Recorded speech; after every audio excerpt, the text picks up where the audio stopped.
எண்ணெயில் போட்டாச்சு மீனை. ஃபைனலாக வந்து ஃபிஷ் வந்து வறுத்து எடுத்துட்டேன். புளி வந்து கரெக்டான ரேட்டு. புளி வந்து கையால் அரிஞ்ச புளி, ஓடுலாம் எதுவுமே இருக்காது, க்ளீனாக இருக்கும். Hello friends, welcome back to Mama with Pattu. மாமா வந்து புளிய மரத்துக்கு போயிருக்காங்க. பட்டு வந்து இப்போ மீன் வறுக்க போகிறோம். என்ன மீனுன்னு காமிச்சிட்டா? ஓப்பன். இங்கே பாருங்க, இது வந்து ஜிலேபி மீன். ரொம்ப நாளாச்சு சாப்பிட்டேன். இப்போலாம் வந்து மீனே வரதில்ல. இதுக்கப்புறமும் 2 மாதத்துக்கு மீன் வந்து வராதுன்னு சொல்லிட்டு ஒரு இன்ஃபர்மேஷன். ஏன்னா வந்து மீன்லாம் வந்து தடை பண்ணிட்டாங்களா, அதனால வந்து இதுக்கப்புறமேட்டா இந்த ஜிலேபி மீன் தான் வரும். இதுக்கப்புறம் வரும்னு நினைக்கிறேன். ஸோ வந்தது இன்றைக்கி தான் ஃபர்ஸ்ட் டைமாக எங்கள் ஸ்ட்ரீட்டில் வந்துச்சு. வந்த உடனே வந்து இந்த ஜிலேபி மீனை வாங்கியாச்சு. வாங்கி இன்றைக்கி நாங்கள் வறுக்க போகிறோம். சரி மீன் வறுக்கலை, இன்றைக்கி மீன் பொரிக்க போகிறேன். வனஜா வந்து சேலத்து ஸ்டைலில் எப்படி பண்ணுவான்னா, மீனை வந்து மசாலா போட்டு எண்ணெயில் போட்டு பொரிச்சு எடுப்பாள். ஸோ நானும் அதே மாதிரி வானலில் எண்ணெய் ஊற்றிருக்கேன், பொரிச்சு எடுக்க போகிறேன். அம்மாவுக்கு வந்து தோசைக்கல் போட்டிருக்கேன், தோசைக்கல்லில் போட்டு எடுக்க போகிறேன். ஏன்னா அவங்களுக்கு எண்ணெயில் பொரிச்ச மீன் அவ்வளோ செட் ஆகாது, அதனால் தோசைக்கல்லில் போட்டு எடுக்க போகிறேன். இது வந்து மிளகாத்தூள், மணக்காடு, இஞ்சி பூண்டு பேஸ்ட்டு, லெமனு இதெல்லாம் போட்டு நான் மசாலா போட்டு வச்சுருக்கேன். கார்ன்ஃப்ளவர் வந்து இதுக்கப்புறம் தான் போடணும். ஏன்னா அம்மாவுக்கு வந்து கார்ன்ஃப்ளவர்லாம் வேணும். கார்ன்ஃப்ளவர் மாவு ஏன் போடணும்னா, நம்ம எண்ணெயில் போடுறோம்ல, அதுக்கு மட்டும்தான் கார்ன்ஃப்ளவர் போடணும். நம்ம தோசைக்கல்லில் போட்டு எடுக்கிறதுக்கு கார்ன்ஃப்ளவர் போடக்கூடாது. ஸோ நான் வந்து இப்போ கல் நல்லா காஞ்சிச்சு. அம்மாவுக்கு வந்து தோசைக்கல்லில் போட்டுடலாம். ஓகேவா? பெரிய மண்டை இது வந்து உடம்பு. அம்மாவுக்கு வந்து உடம்பு ஒன்று, வால் ஒன்று, தலை ஒன்று, 3 மீன் போட்டிருக்கேன். மீதி எல்லாமே நம்ம வந்து பொரிச்சிடலாம். எண்ணெயில் போட்டாச்சு மீனை. நல்லா சூப்பராக கலர்ஃபுல்லாக வெந்துட்டுருக்கு. இது வந்து அம்மாவுக்கு.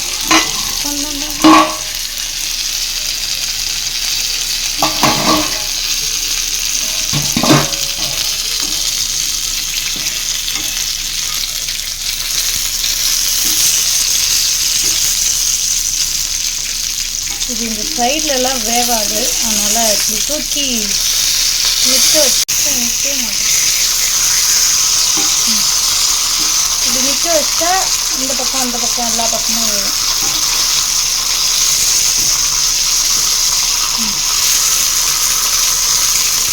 இந்த பக்கம் திருப்பி போட்டோம்.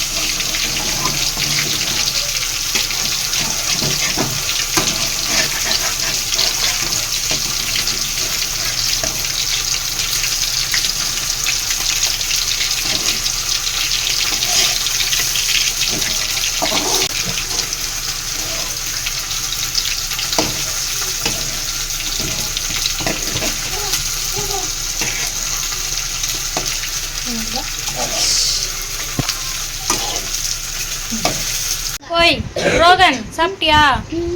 என்ன சாப்பிட்ட? யோசிக்கிறான். நீ சாப்பிட்டியாடா தியாஷ்? சாப்பிடல சொல்லு. நீ சாப்பிட்டியா? சாப்பிடல. சாதனா இன்னைக்கு ஒரு நாள் அதோட கேட்கவே இல்லையே. நீ சாப்பிட்டே சாப்பிடலன்னு எனக்கு தெரியும். சாதனா வேற நாளைக்கு ஒரு நாள் தான் வீட்டில் என்ஜாய் பண்ணோம். திங்கக்கிழமைலேருந்து ஸ்கூல் போகுது. அதனால எங்கள் தெருவில் இருக்கிற எல்லா பசங்களையும் கூட்டாந்து வச்சுக்கிட்டு ஜூஸ் போடுறன்ற பேரில் அட்டகாசம் பண்ணுறாங்க. இங்கே பாருங்க, புதினா ஜூஸ், இது மின்ட் ஜூஸ், புதினா ஜூஸ். ஆமாம், இது லெமன் ஜூஸ் மாதிரி. இது ஒரு குளிர்ச்சியா அட்டகாசம் பண்ணு. எவ்வளோ பண்ணுறே பண்ணு நீ பாட்டுட்டு. சொல்கிறேன் என்ன ரெசிபி? இது வந்து மொஜிட்டோ மாதிரியே தான் இருக்கும். மின்ட்டு அரைச்சி தண்ணியில் ஃபில்டர் பண்ணி எடுத்துக்கோங்க. அப்புறம் அதில் வந்து சக்கரை போட்டு தேவையான அளவு சக்கரை போட்டுக்கோங்க. லெமன் லைட்டாக ஃப்ளேவருக்காக புழிஞ்சு விட்டுக்கோங்க. செஃப் ரெசிபி சொல்கிறாங்க பாருங்க, புதினா ஜூஸ் ரெசிபியா. அந்த அக்கா கூட விளையாட வந்துக்கிறியா? அந்த அக்கா எத்தனாவது படிக்குதுன்னு தெரியுமா? 9வது போகுது. நீ எத்தனாவது படிக்கிறா? செகண்ட் ஸ்டாண்டர்ட் படிக்கிற பையன் 9வது படிக்கிற பொண்ணு கூட பிரெட்டு பிடிச்சி விளாட்றாங்க பாருங்க. எங்க பல்லக்கானா உந்திச்சா? சரி, நல்லா எல்லாரும் வந்து ஸ்கூல் வந்து மண்டே எல்லாருக்கும் ஸ்டார்ட் பண்ணிடுவாங்க. ஸோ வந்து நல்லா ஜாலியாக வெயிலெலாம் பார்க்கறது இல்லை, நல்லா ஆட்டம் போடுறாங்க. சரி போட்டோம் ஆட்டம். நாளைக்கு ஒரு நாள் தான், மண்டேலேருந்து எல்லாருக்கும் வந்து reopen school. Pondicherry Tamil Nadu. School வந்து டேட் வந்து மாற்றி மாற்றி சொல்கிறாங்க பசங்க. எனக்கே தெரியல, கன்ஃபியூஸ் ஆகுது. மண்டேவா தேர்ஸ்டேவா, ஏன்னா 6ஆம் தேதியா 2ஆம் தேதியா 12ஆம் தேதியான்னு தெரியல. ஆளாளுக்கு ஒரு டேட் சொல்கிறாங்க. ஸ்கூல் போகக்குள்ள தான் நம்மளுக்கே தெரியும். சரி, நாம ஏன் அதை பற்றி கவலைப்படணும்? நாம என்ன ஸ்கூலை அனுப்ப போகிற பசங்களை வச்சனை வந்து அடுத்த வருஷம் தான் சேர்க்க போகிறேன், இந்த வருஷம் இல்லை. ஃபைனலாக வந்து ஃபிஷ் வந்து வறுத்து எடுத்துட்டேன். குடு பாப்பா, புதினா ஜூஸை குடிச்சிட்டு நான் வந்து ரிவ்யூ சொல்கிறேன் நல்லா இருக்கா இல்லையான்னு. ஏ லெமன் ஜூஸ் மாதிரி தான் இருக்குல்ல.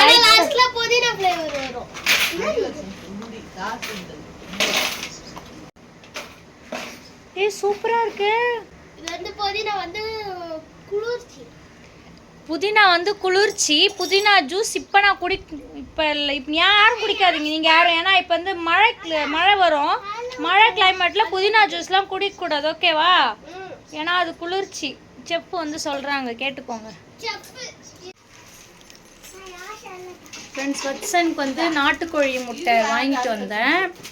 ஏன்னா அவனுக்கு வந்து பிளட்டு நிறைய போனதுனால சத்தெலாம் இருக்காது. அதனால வந்து சரி சத்தாக கொடுக்கலாமேன்ட்டு நாட்டுக்கோழி முட்டை ஒரு முட்டை 12 ரூபாய் வாங்கிட்டு வந்திருக்கேன். இன்னும் போட்டால் எடுத்து வைக்க சொல்லியிருக்கேன். இப்போதைக்கு 5 முட்டை தான் கிடச்சிச்சு. கிடைச்ச முட்டையை வாங்கிட்டு வந்துட்டேன், கொடுங்கன்ட்டு. இப்போ இது வந்து ஃப்ரெஷ்ஷாக போட்ட முட்டை வந்து அவியாது, நம்ம வந்து அவிச்சா. அதனால் நான் வந்து ஆம்லேட் மட்டும் பெப்பர் போட்டு ஆம்லேட் போட்டு எடுத்துகிட்டு போக போகிறேன். எங்கள் வீட்டை தூங்குறானா, ஸோ அவன் எழுந்துக்கிறதுக்குள்ளே எடுத்துகிட்டு போகணும். கீரைக்கு முட்டை தொட்டுக்கை. எண்ணெயில் பொரிச்ச மீன் இது. தோசைக்கல்ல வறுத்த மீன் பொரிச்ச மீன். சரி, சாப்பிட்டு பார்த்து சொல்லுங்க எப்படி இருக்குன்னு. 2 மீனும் நல்லா தான் இருக்கும் போல. இது எனக்கு ஒத்துக்காது அப்படின்றதுனால நான் எனக்கு வறுத்து கொடுன்னிட்டேன். வறுத்த மீனே நிறைய சாப்பிடக்கூடாது. இங்கே வந்து எடுத்து சாப்பிட்டோம், நிறைய சாப்பிடல. சரி, சூப்பராக இருக்குது, நல்லாக்கா, செமையாக வறுத்துது. உங்கள் மீன் மீன் அது அம்மாவுக்கு வந்து பொரிக்காத மீன், வறுத்த மீன். அது எண்ணெயில் பொரிச்ச மீன் பாருங்க. சூப்பராக இருக்குல்ல பார்க்கறதுக்கே, நல்லா இருக்குது. ரொம்ப நாளாச்சு இந்த ஜிலேபி மீன். ஏரி மீன்லாம் சாப்பிட்டு. ஏரி மீன்லாம் கிடைக்காதுங்க, டெய்லியுமே கடல் மீன் தான் வரும். இப்போ வந்து சதை ஃபுல்லாகவே. சரி, சாப்பிடலாமா? ஃப்ரெண்ட்ஸ், நானும் அப்பாவும் புளியம்பழம் உழுக்க வந்திருக்கிறோம். யாருக்காவது புளி வேணும்னா சொல்லுங்கள், நம்ம யூடியூப் லிங்க்லேயே நம்ம நம்பர் இருக்குது. புளி வந்து இப்போ வந்து அறுவடை சீசன். நம்மக்கிட்ட இப்போ புளி வந்து ஸ்டாக்கில் இருக்குது. புளி வந்து கரெக்டான ரேட்டு. புளி வந்து கையால் அரிஞ்ச புளி, ஓடுலாம் எதுவுமே இருக்காது, க்ளீனாக இருக்கும். இது வரைக்குமே வந்து கொரியர்லே 3-4 பேருக்கு வந்து பார்சல் போட்டிருக்கேன். நம்ம உள்ளூராக இருந்தால் நம்ம வீட்டுக்கே வந்து வாங்கிக்கோங்க. பக்கத்துலாம் இருந்தாக்கா நம்ம வீட்டுக்கே வந்து வாங்கிக்கோங்க. புளி நம்மக்கிட்ட இருக்குது, வேணால் வந்து வாங்கிக்கோங்க. கொட்டை புளியாக தரமாட்டேன், அரிஞ்ச புளி மட்டும்தான் தருவேன் நான். ஸோ வேணால் வாங்கிக்கோங்க. இப்போ நான் வந்து புளி உழுக்க போகிறேன்.